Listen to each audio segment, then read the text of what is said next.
And for a Ukrainian perspective on all of this, joining me now in the studio is Peter Voitsekhovsky. He is Research Director at the US-Ukraine Foundation. Peter, thanks for coming. My pleasure. You know, we were just talking to our correspondent a few minutes ago, and she told us that that ceasefire agreement that was signed in September, the so-called Minsk agreement, it's clearly in tatters right now. We have a new initiative right now involving the Europeans and the United States. What chance has this new initiative of succeeding?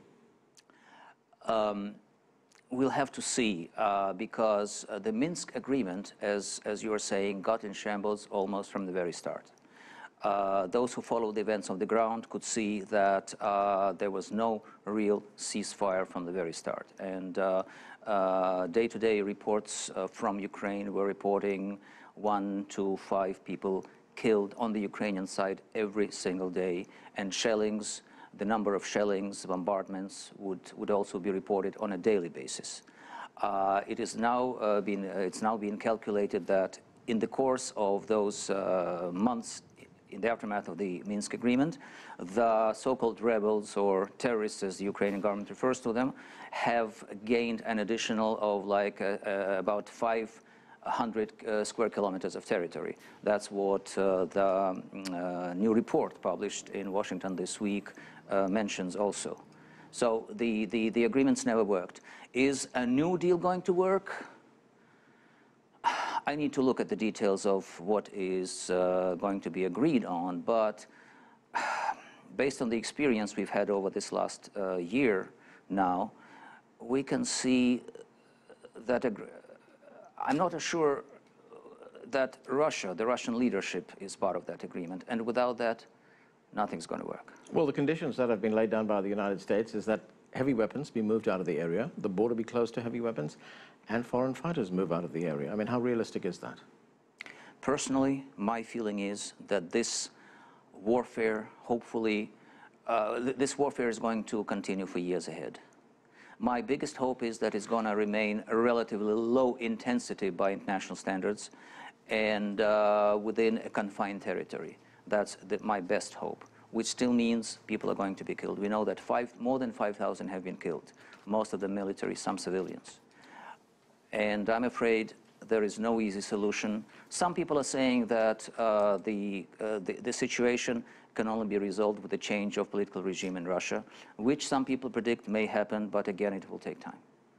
It's been 6 months since that September agreement and that ceasefire, which, as you point out, has never really worked. This visit, or the planned visit by the German and French leaders to Kiev, as well as the United States Secretary of State getting involved, seems to be something that is very urgent. Do you detect a sense of urgency here, that they need to do something right now? The sense of urgency is there because, first of all, there was aggravation of the military warfare there, which nobody expected. The best predictions were, let's wait until spring and see what happens. There are numerous, multiple facts indicate that the Russian side is preparing for a bigger military advance. There is an increase of military equipment from Russia, including newest equipment. There is hundreds and thousands of Russian professional servicemen, including to all kinds of adventurers who are also sent there by Russia's hired guns as mercenaries. And there are other facts that indicate that a bigger, wide military assault is possible. So if that happens, if full-scale invasion happens, this is going to be, some people say, World War IV. Right, but on the other hand, there is talk here in Washington. There is a big debate going on in Washington right now on whether to supply weapons to the Ukrainians. Yes. Should that happen?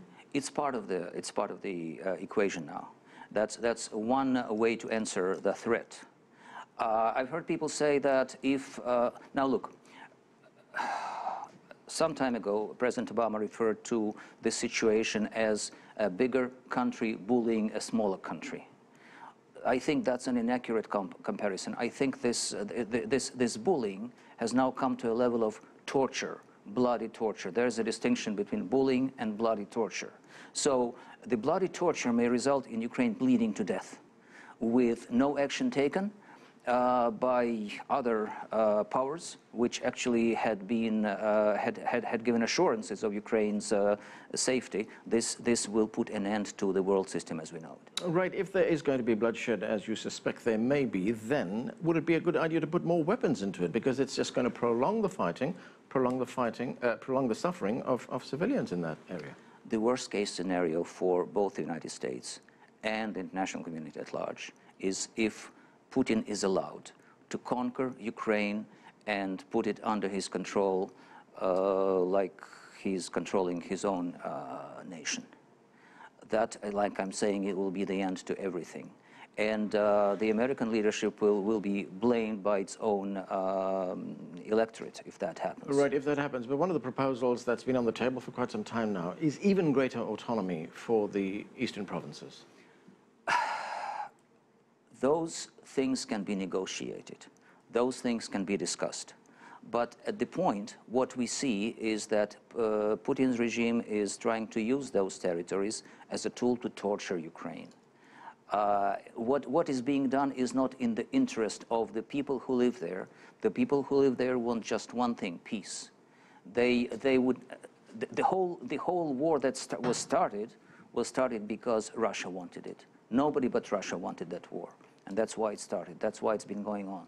Right, and the point that the Russians make is, one, they have no control over the rebels, that they are Russian-speaking Ukrainians who live in the eastern part of Ukraine. That's the one thing.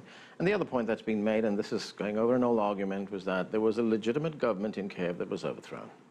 The rebels are using Russian territory across the conventional border as a safe haven, as a sanctuary, where the Ukrainian military do not attack.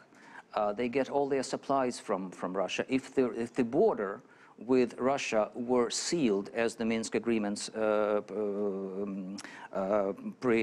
prescribed, the whole conflict would have been finished in days, because there would be no source of supply. Now look, back in July, in June, late May, June, July, when the warfare started, they were mostly using firearms, hand grenades, grenade launchers at best. There was no heavy firearms. First, tanks showed up out of nowhere in Donetsk in sometime in August. And now they have hundreds of tanks and armored vehicles, and they have all kinds of sophisticated killing weaponry it comes from Russia. Everybody knows that. All the specialists who monitor that know that. The United States and the European Union appear right now to be on a twin-track approach. On the one hand, they're saying we want negotiations, we want a diplomatic solution, but on the other hand, they've announced new sanctions against Russia. There are 19 more people are going to be put on that sanctions list, 5 of them Russians.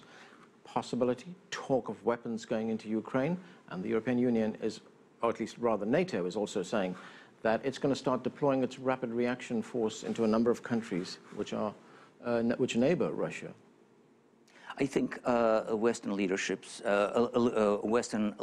including both Europe and the United States, beginning to realize the scope of potential threat that comes from Russia. And those steps are the only natural ways to respond.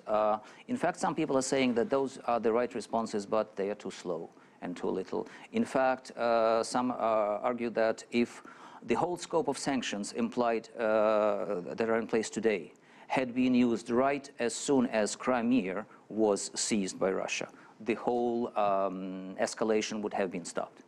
But now you need to do more, and it's harder to stop the spiral of violence once it's been right.